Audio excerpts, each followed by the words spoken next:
on dit mais nañu auto yi. Même le président de la République n'a pas le droit de donner des véhicules. Et pourtant, chaque jour, on dit Macky a donné un véhicule 4x4 à tel, etc. C'est des violations constantes. Et c'est des milliards. Les véhicules de l'Assemblée nationale ont coûté 161 milliards 500, du moins. Compte non tenu des seconds véhicules des membres du bureau, du président, etc. 1 milliard 500, 5 ans, les véhicules sont encore intacts. Vous dites, on offre ça à des députés. Et des députés qui ont fait 2 mandats, 3 mandats consécutifs se retrouvent avec un parc automobile. C'est pas normal. Et c'est cette Assemblée nationale-là qu'on va imposer désormais. Et c'est comme ça qu'on gérera le pays le jour où on nous fera confiance. Moi, je l'ai dit, je rends mon véhicule de service, mon passeport diplomatique, parce que ça m'a été donné par rapport à une fonction. Je ne les garderai pas après ma fonction. On nous dit qu'ils ont amené un nouveau gouvernement de combat. Je crois qu'en résumé, en français, je dis aux Sénégalais, n'attendez absolument rien de ce gouvernement. Amadou Ba a été ministre de l'économie et des finances pendant 7 ans.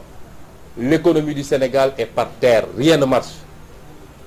À part la prévarication autour des ressources foncières, des ressources financières de ce pays, les exonérations indues, énormément de choses, si je devais énumérer ici. Nos députés les attendent à l'Assemblée nationale. Dans quelques temps, dans quelques semaines en tout cas, sera la session budgétaire. Toutes ces questions seront remises sur place.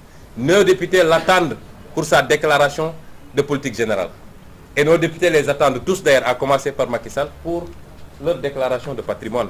Et tous les Sénégalais les attendent pour qu'ils déclarent leur patrimoine. Et les Sénégalais seront ébahis de voir comment des Sénégalais sont riches, alors qu'ils n'ont exercé que des fonctions publiques. Et ce gouvernement-là ne réglera pas les problèmes des Sénégalais.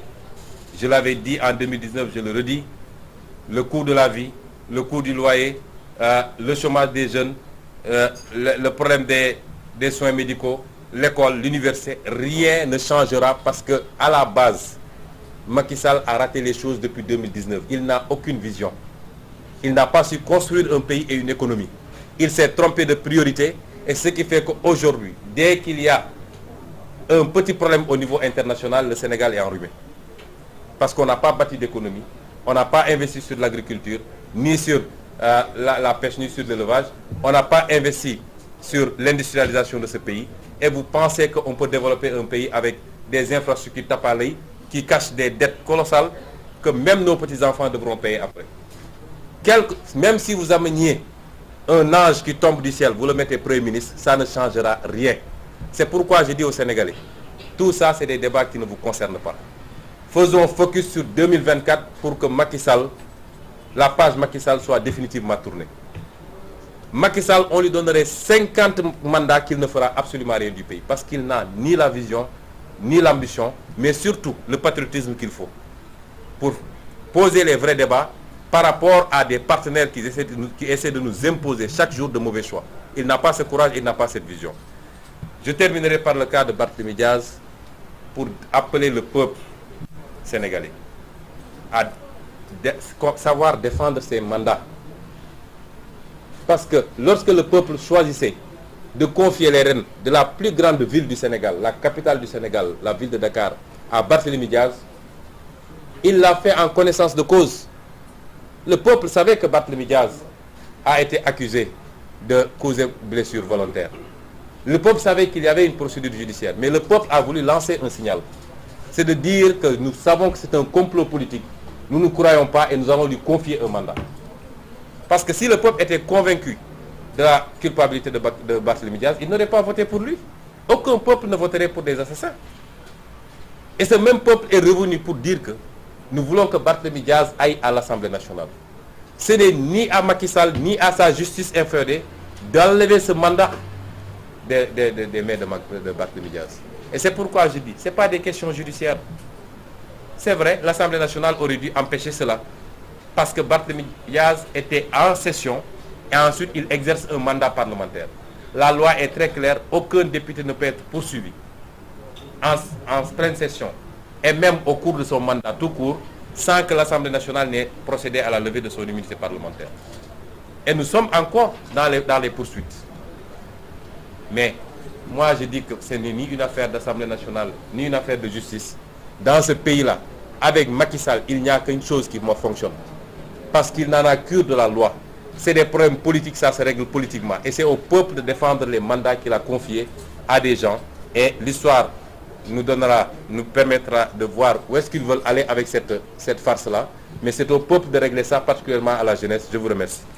Bien, merci beaucoup et à bientôt.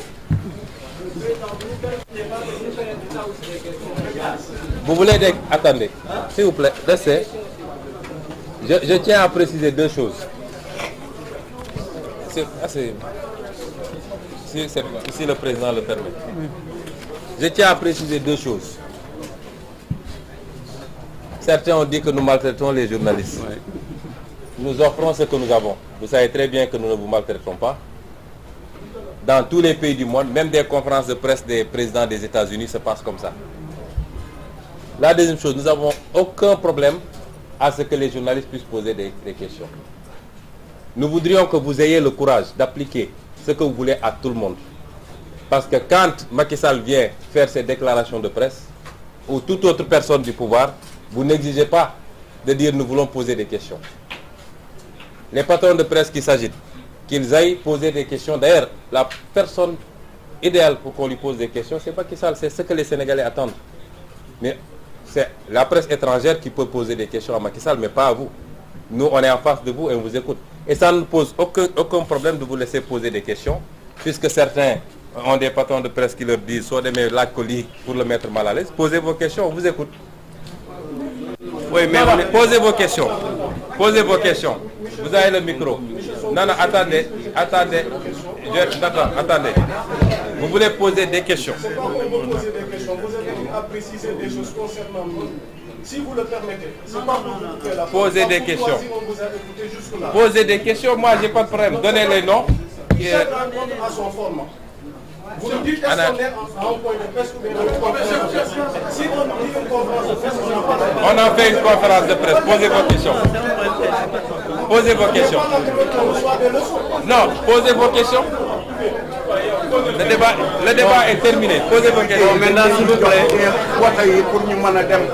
S'il vous plaît. Voilà. S'il vous plaît.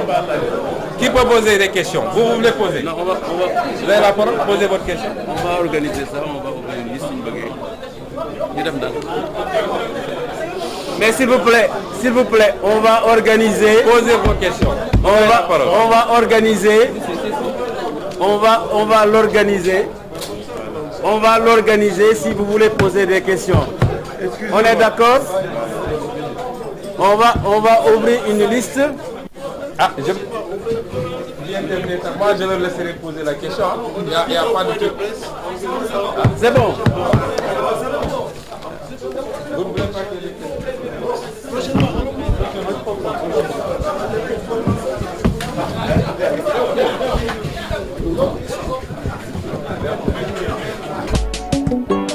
del déglu del xool Feeling Dakar site bi lay jox information yu leer Feeling Dakar yaa ngi Feeling Dakar di nga am info yu leer ci people et sport politique Feeling Dakar yaa ngi Feeling Dakar Feeling Dakar notre plateforme d'information